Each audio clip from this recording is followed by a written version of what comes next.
G'day yogis. I don't have long. I've only got 5 or 10 minutes before my daughter comes home.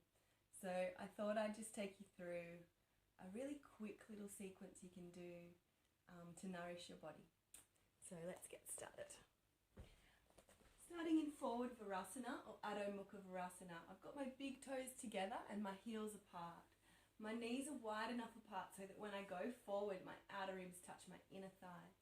Stretching forward, resting the forehead on the floor, always pressing from the hairline down to the eyebrows to still the thoughts. Taking the head down now. Pressing the hands into the floor, you'll notice that activate the muscles of the arms. Seeing if you can feel the rotation of the upper arm bone in the shoulder joint.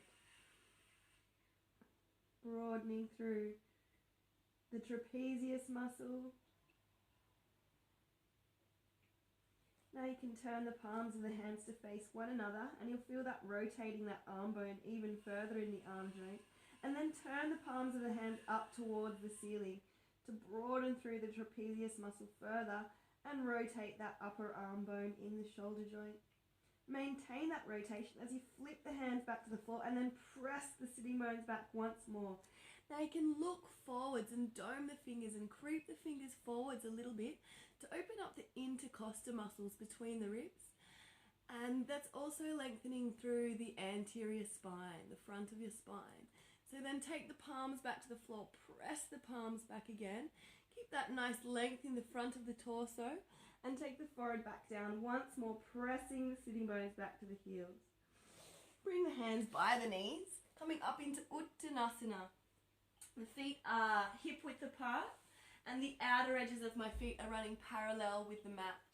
Now I'm simply letting the head hang down and taking hold of the shins and drawing the head further down towards the shins. So ideally the crown of the head is ascending downwards towards the floor. My sitting bones are piking up towards the ceiling. You can even come around and lift the sitting bones up off the muscles off the bones to encourage that action even further. Now we'll look forward, lifting the knees and quadriceps up with a concave spine, holding in the back ribs. It's a transition pose. It's also a way to strengthen the lungs by holding those back ribs in and building up the muscles that support the lungs.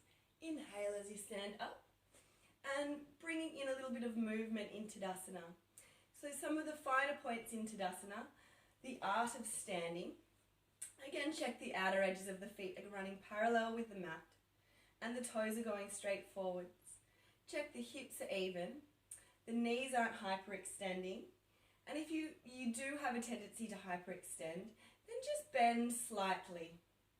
Tuck the tailbone in, draw the navel back towards the spine, and maintain that integrity in the lower body as you inhale and raise the arms up.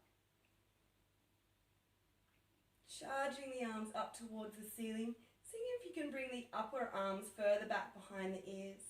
I've just taken my hands into a trigger point, so the index and middle finger are together and the other fingers are crossing over and the thumbs are together too. You might notice with a hold like that, you can get a little bit further back with your arms. Exhale as you lower the hands down. Doing a few more arm lifts and lowers in time with your own breath, inhaling as you're raising the arms up and then really charging the arms up towards the ceiling and again being mindful not to hyperextend through the elbows. Exhale as you're lowering the hands back down. To activate the arm muscles further, you can add a little press down here of the palms together and then inhaling once more, taking the arms back up and coming up onto the tiptoes. Now opening up the soles of the feet, the plantar fascia, the bottoms of the feet. Exhaling as you're lowering the hands down once more. And the last one, inhaling, raising the arms up. Charge those arms up. Come into the trigger point hold, see if you can take the upper arms a little further back behind the ears. And then come up onto the tiptoes, activating the feet and the muscles of the legs. Exhale as you lower the hands back down. So if I know I don't have a lot of time to practice, I'll go through a few rounds of Surya Namaskar, sun salutations. It's a great warm-up, it's a great strengthener, toner, it gets the circulation going.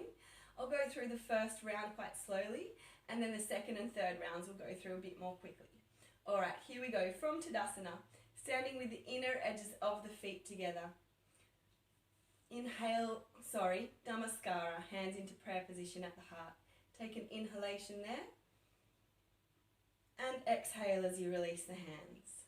Inhale, raise the arms up to Urdhva Hasta Tadasana, being mindful not to throw the belly forward or poke the bottom out, and then exhale as you're folding forward down into Uttanasana. Walking the hands 3 or 4 feet forward of the feet. The hands are in line with the shoulders, so they're shoulder width apart. If you do have wrist problems, you can turn the hands slightly outwards.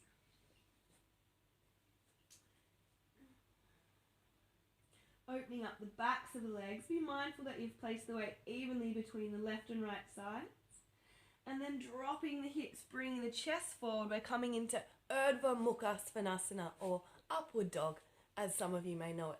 I've come onto the toe nails and I'm dragging my upper chest forward of my upper arms. Even bend the elbows and see if you can get a little further forward of the upper arms. Coming down into Chaturanga Dandasana, the plank. Coming onto my toes, bending the elbows in close to the body, bringing the crown of the head into the center of the room, navel to spine, and then inhaling back up to upward dog.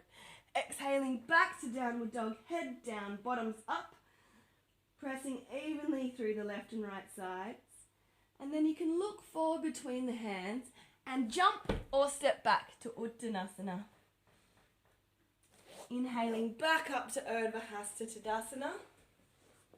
Charging the arms up and finishing at Namaskara, hands in prayer position at the heart. Take a pause breath there, breathe in and breathe out, release the hands. Let's go through this round a little more quickly. Inhale, raise the arms up, Urdhva Hasta Tadasana, folding forward from the hips to Uttanasana.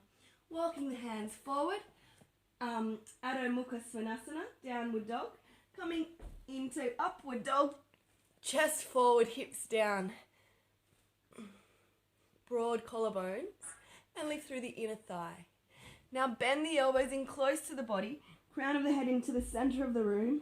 You're a plank, Chaturanga Dandasana. Inhaling back up to upward dog, exhaling back to downward dog. Jumping forward, Uttanasana. Exhale as you do that. Inhale, raising your arms back up to Urdhva Hasta Tadasana and finishing at Namaskara. Hands in prayer position at the heart. Breathing in, breathing out, release the hands. Last round. Inhale, raise the arms up, charge the arms up. Urdhva Hasta Tadasana. Folding forward from the hip joints. Uttanasana, grounding the palms. Walking the hands forward, up, downward dog, Adho Mukha Svanasana. Coming onto the toenails, drop the hips, lift the chest, upward dog. Bending the elbows in close to the body, Chaturanga Dandasana. Inhaling back up to upward dog, exhaling back to downward dog, jumping forward, Uttanasana. Inhaling back up to Urdhva Hasta Tadasana.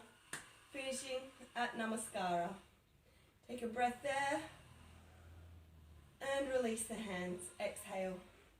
I can see my daughter's just about to come home. She's coming up the street. So I'll leave you guys resting with your calf muscles up on the seat of the chair, like so.